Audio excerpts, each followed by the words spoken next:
மேன்மைகள் செய்தி ஓம்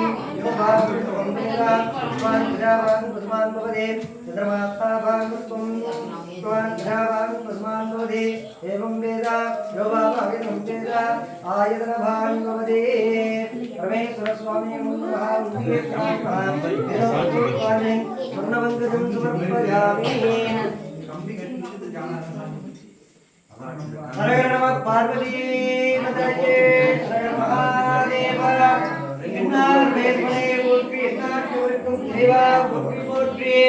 வந்திருக்கக்கூடிய பக்த கோடிகள் அத்தனை பேருக்கும் எல்லோரும் க்ஷேமமா இருக்கணும், சௌக்கியமா இருக்கணும்னு பிரார்த்தனை பண்ணிக்கிறேன். இன்றைய தினம் மகா பிரதோஷம் அப்படின்னு சொல்லப்படுறது.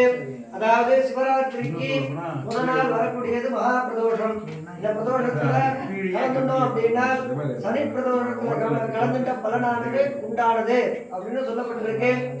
இன்னைக்கு வந்து இந்த பிரதோஷத்துல கலந்துட்டோம் அப்படின்னா 12 பிரதோஷத்துக்கு விரதம் இருந்து பூஜை செய்து நந்திக்கு வந்துட்டு அபிஷேக அலங்காரம் பண்ணால் என்ன பலனோ அந்த பலன் கிடைக்கும். அந்த பலன் இன்னைக்கு இங்க வந்திருக்கக்கூடிய அத்தனை பேருக்கும் கிடைச்சிருக்கு அப்படின்னு சொல்லப்படுறது. அதுக்கு அடுத்தபடியா நாளைய தினம் நாளைக்கு சாயங்காலம் 6 மணி அளவுல முதலாம் காலம் சிவராத்திரியை முன்னிட்டு முதல் காலமானது 6 மணிக்கு நடைபெறும். அடுத்ததானது 9 மணிக்கு 2வது காலம் நடைபெறும். 3வது காலம் 12 மணிக்கு 3வது காலம் நடைபெறும்.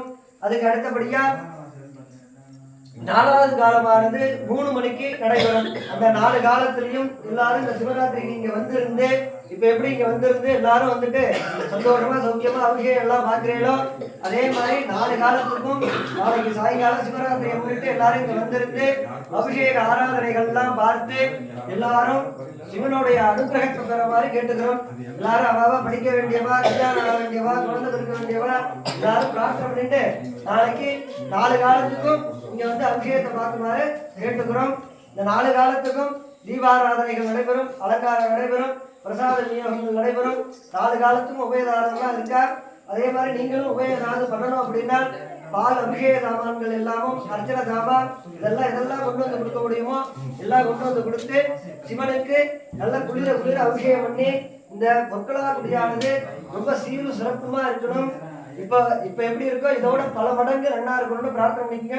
யோகத்துல உள்ள அத்தனை பேரும் க்ஷேமமா இருக்கணும், எல்லா விதமான ஜீவராசிகளும் நன்னா இருக்கணும்னு பிரார்த்தனை பண்ணிக்கோங்க.